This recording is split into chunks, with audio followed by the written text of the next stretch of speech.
Hello and welcome back to the Real Arsenal Deal podcast. This is your host, Rav, speaking. I hope you are all well wherever you are in the world. I'm recording this late Sunday morning here, Melbourne time in Australia. It's a long weekend over here. We've got the bonus day off tomorrow, being a public holiday for Labor Day, and given the timing, given the kickoff time of Arsenal away at Manchester United, 3:30 a.m. here tomorrow morning. Like, geez, that's a nasty one. But they've been kind enough to give us a public holiday, a day off, just to help people like me be able to recover from that awful, shocking kickoff time. So that will be very much welcome, I guess. Speaking of my local listeners in Australia, look, much of the news here over the last few days, the last week, has been dominated by Cyclone Alfred that was approaching Queensland and New South Wales. So I do have a few listeners up in that part of the country. I hope you're safe and well. I know it's been downgraded to it's been downgraded from a cyclone, pardon me. However, the rainfall, it's still a very significant weather event, and I hope you and your loved ones are safe and well. Your homes are safe, and just look after yourselves. Mother Nature, hey, this is just, we're all at the mercy sometimes of what Mother Nature has in store for us. So please look after yourselves, and I'm thinking of you. So there's a few things that I'm going to chat about in this particular podcast. I'll try and make this one a bit short and sweet. Thank you for all the feedback in the last few days. I covered a fair bit around the sporting director side of things and Arsenal's board composition, decision making, just trying to get into the roots, the origins of how we got to where we are in terms of not just the January transfer window, but last summer as well. So please, if you haven't checked that out already, you're most welcome just to check the previous episode or two, where I've gone into depth on those topics. For this one though, look, we've got a huge clash coming up, massive clash. Arsenal, Manchester United, look, obviously it's not what it once was. For those of us who have followed the club for a few decades, there's really was nothing else quite like it. In the late 90s, the early 2000s, it was phenomenal. It was blockbuster viewing. So many people who didn't even follow either clubs, but they'd just be glued in. They'd be tuned in because they were just the rivalry was next level. It wasn't just two clubs vying for the Premier League, vying for the same trophy. There were battles everywhere, from the managers, Ferguson versus Wenger, to the captains, Vieira versus Keane. It was just throughout the field, throughout the teams, throughout the lineups. There was so many subplots. It was just fascinating. You couldn't look away.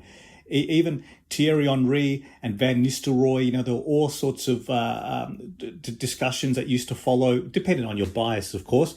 All arguments that Van Nistelrooy is better than Henry, which we know how laughable that is, right? But it was just throughout the rivalry, it was something else. I'm not even doing it justice now to try and describe this and try and reflect on it. Every now and then you see things pop up or I do anyway, on my YouTube recommendations, when it just takes you back in time to just some of the footage of in the tunnels, like the tunnel incidences themselves, where it was mandatory viewing. You're almost coming to blows. That one instance where I think it started with Arsenal, Vieira were laying into Neville in the tunnel because of how much he used to target Arsenal players and just sort of try and kick us off the field. I think it was Reyes at the time we had a real issue with some laughable moments that they used to get away with. No sanction, no censure from the referees. The protection they used to get was like something else, right? So, and then Keane came down the tunnel and he overheard all this hoo-ha, and he was almost coming to blows, had to be restrained away from Vieira and basically saying, "We'll see you on the pitch, we'll solve it there." And then, of course, fast forward a few years, there was Pizzagate.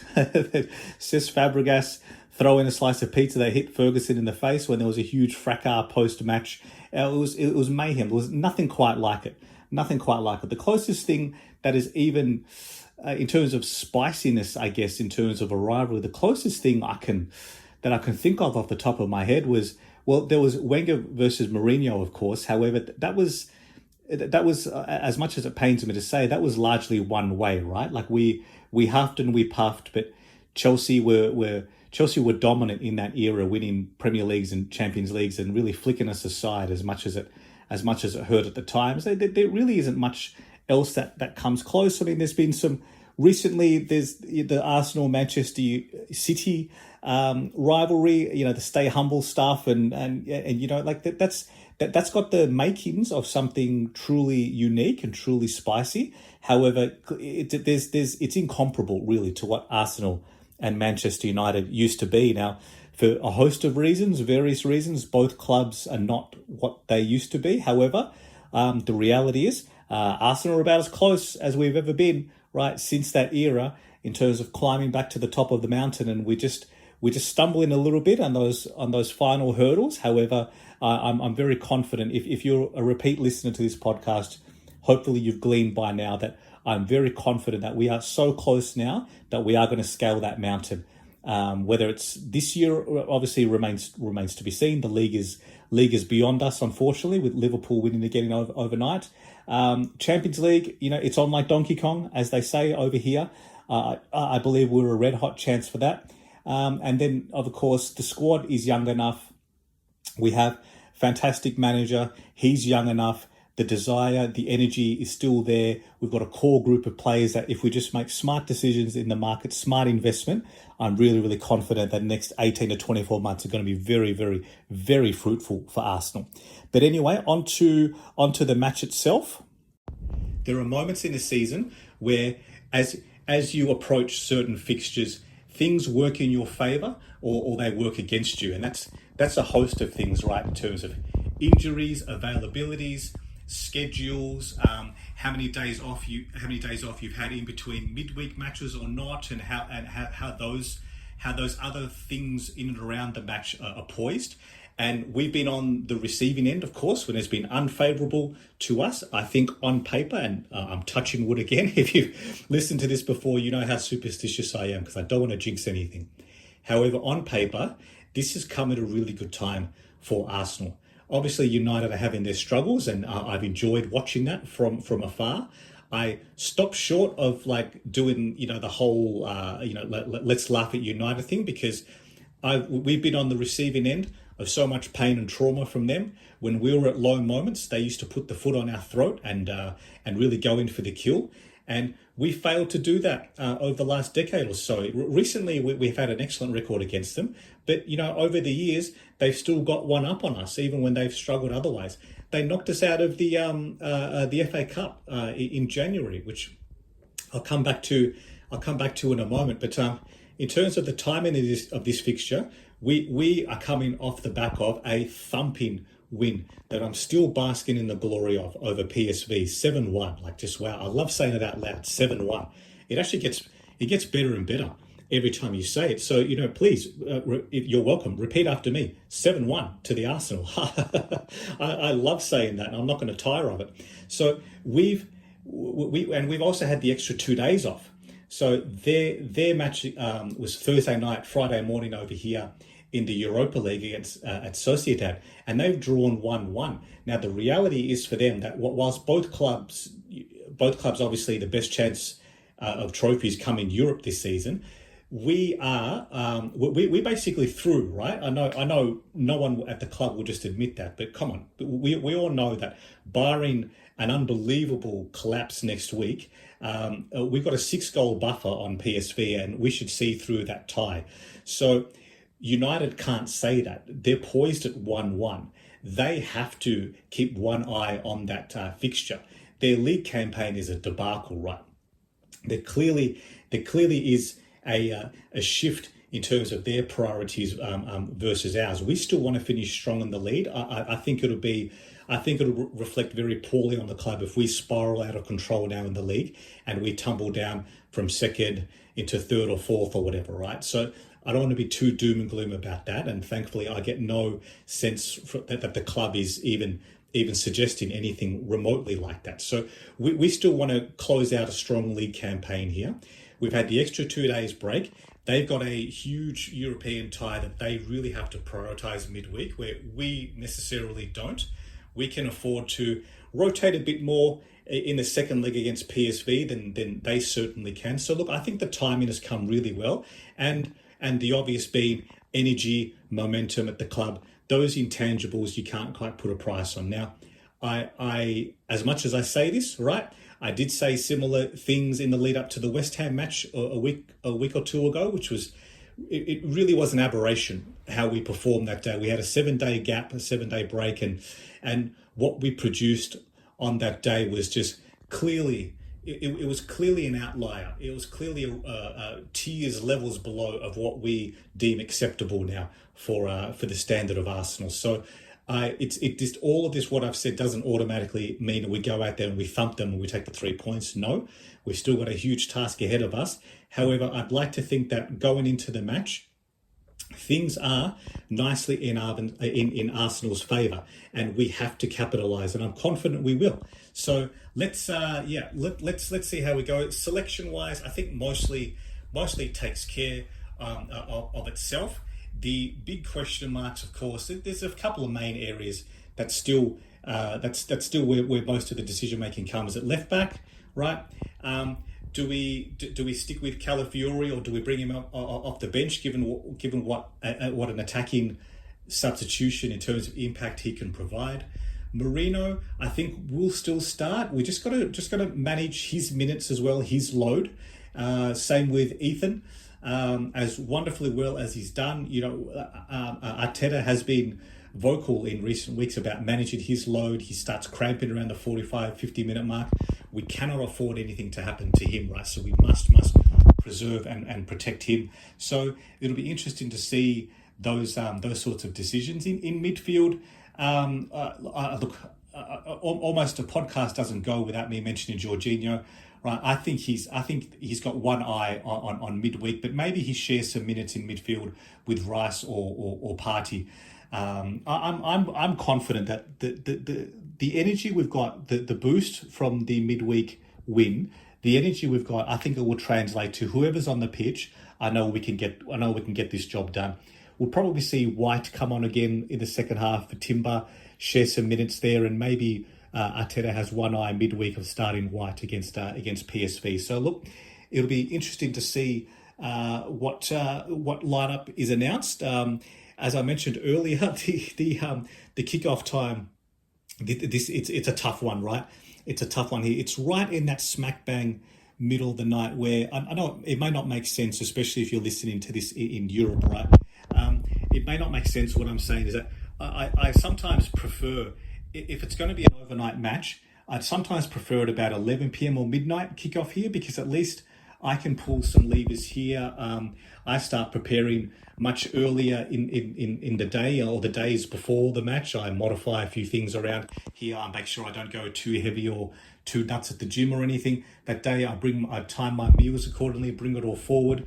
I'll sleep for a couple of hours beforehand, get up, watch the match, and then there's still several hours after to get a few hours of sleep, crucial hours of sleep, before the kids wake up around 6:30, 7 o'clock, and then it's on like Donkey Kong again, right? So with the 3:30 a.m. kickoff, don't quite have the same luxury, right? So it's one of those things where I will try and sleep as early as I can and watch the match. And it's unlikely that by the time the match finishes 5:30, 5:45, like there's no point really trying to get back to sleep, because soon after that the day starts, the morning has already started. So it's just one of those little dilemmas, right? It's funny when I look back on when I was in my late teens, 20s, 30s, working full time, all that sort of stuff, right? You can just do this. You can just get up extra early, watch the match, and I'll just bounce into work the next day, and it's fine, right? That's a byproduct of being much younger and not having children on the other responsibilities that come with. But when you get to my point now, 44, with a young family, wow, that is all those crucial details. They make all the difference. So look, it's just one of those things where, like, I love the club. I wouldn't have it any other way, right? I'm not going to not watch. I take so much joy and fulfillment watching Arsenal. So I'm always gonna find a way, so to speak. So there's there's another subplot to this match that I believe Arteta touched on in his press conference, and I even saw some quotes from Jorginho about it. Like, look, I've spoken about this before as well recently. That FA Cup loss against United in January, that was when we look back on in terms of turning points for the season. Aside from the obvious, of course, I think the obvious standout is that Arsenal's season started to unravel with the choices we made or didn't make in the summer transfer window last year, right? Like, I'm not stating the obvious there. However, on the pitch, in terms of turning points, the Manchester United match, the FA Cup match in January, that was such a hammer blow, far beyond the result. We lost Jesus just as he came back into form, lost him early in that match in the first half to an ACL injury, right? That's that on top of the Saka injury a few weeks before, it really derailed our window. The flow-on effects then from there were very significant, because it meant that our reliance on Havertz and Martinelli, it was already a heavy reliance on them, right, given the injuries.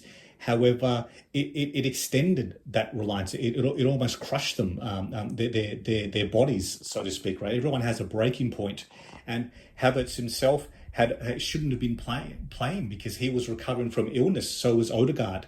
They were quite unwell in early January with the flu, I believe, I recall at the time, and we didn't have the luxury, given we were playing every 3 or 4 days. We didn't have the luxury to just sit them out for a match or two, right, given the hectic schedule. And unfortunately, we didn't even lose easily that day. We had to play 120 minutes, missed some very, very gettable chances, missed a penalty. Havertz had a very difficult match, and then post-match received some shocking abuse, which, as I've spoken about before, that was the catalyst for me commencing this podcast, right? I just felt gutted by what was happening in and around the club and what was happening to the players. And I just felt that I needed to just start recording and start putting some positivity back out there. It was a very difficult moment for Arsenal, and we bowed out, and the ramifications, the consequences are far-reaching, because we couldn't strengthen in January. We couldn't find that player inexplicably, right? We didn't strengthen, and that was a colossal failure from the club. And those minutes, that heavy workload, it then caught up with Martinelli first and then Havertz in Dubai. It was just a very, very significant turning point for Arsenal. And we know there's been a ongoing revenge narrative, right, with Arsenal that Arteta has harnessed really, really well, right? He leans into it when he leans into it quite well, I believe. And I got no doubt internally that we've earmarked this as just trying to give one back. Now, it doesn't automatically mean we go gung-ho and we do anything ill-disciplined on the field with rash challenges or try and blow them away and score 5 or 6 and leave ourselves exposed at the back. No, well, we're not going to do that. However, inside the club, I get the sense there's a feeling of, you know what, we owe them one. They dance on our pitch, right? Their fans had a day out that they otherwise haven't really experienced too much, given how much United has struggled this season. So we want to give something back. We want to give something back at Old Trafford, right? We want to give our away supporters a day out as well. So I'm confident of a very, very strong opening to this match, and I'm confident Arsenal getting the job done. So let's wait and see, and I'll be back on to record post-match and hopefully talking about a resounding Arsenal victory and getting the 3 points. So look, elsewhere, before I wrap up this podcast, about an hour and a half ago we saw the Orn bomb come out, right? It's not quite the same Orn bomb that maybe we were hoping for, right? All throughout January, I was hoping to see something, one of the classic Orn bombs at Arsenal closing in on Benjamin Sesko or something to that ilk, right? It didn't quite happen. It didn't quite materialize. However, I think we all know the significance of getting this sporting director appointment right. I think we all know that there's the failings in the transfer window last summer and this January, I think, has exposed some cracks at the club in leadership and executive function that really need to be closed, because so much depends on getting these decisions right. we are just one or two key signings away from capping off this period from being like an Arsenal rebuild or Arsenal resurgence back to the top versus equating that into Premier League trophies, Champions League trophies, the big trophies that we all crave for, right? So all this stuff matters. We must get this appointment correct. And Andrea Berta, I've spoken about recently as well, as have many. He's got a lot of coverage in the last few days as it seems more and more imminent, his appointment. And Ornstein has basically said, well, he hasn't said it's a formality, but he's saying that he's the leading candidate and it's expected to be finalised soon. I'm paraphrasing here, of course, something to that ilk. Now, when it comes from David Ornstein, of course, we all know the significance behind that, right? He's very measured in his word choice, and in terms of his sourcing, he's probably the best of the best.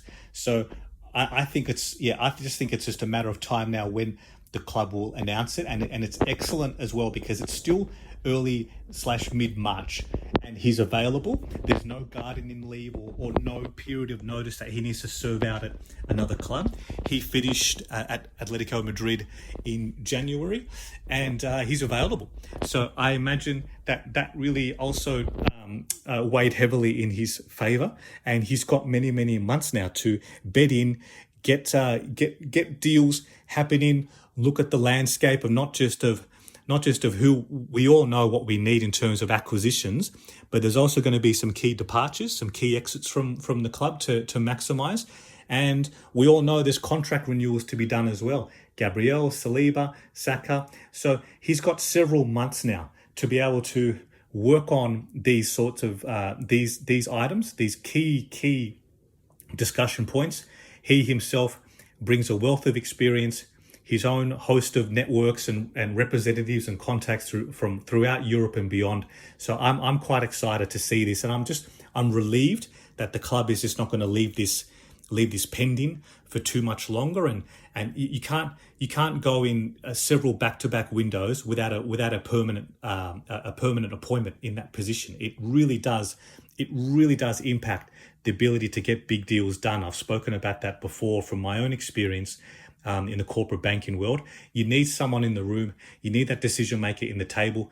People need to be able to shake your hand, look you in the eye, know who they're talking to, talk with authority, knowing that you've got the right person that you're dealing with and conversing with. Like, it makes all the difference between coming close to transactions or actually getting them finalized, getting them done. So this is excellent news, I feel, and a nice boost to momentum for the club. We've had a difficult few weeks, right? Off the back of this news coming, off the back of a thumping midweek win against PSV, and hopefully rounding that off tonight, tomorrow morning here in Australia with another 3 points against Manchester United.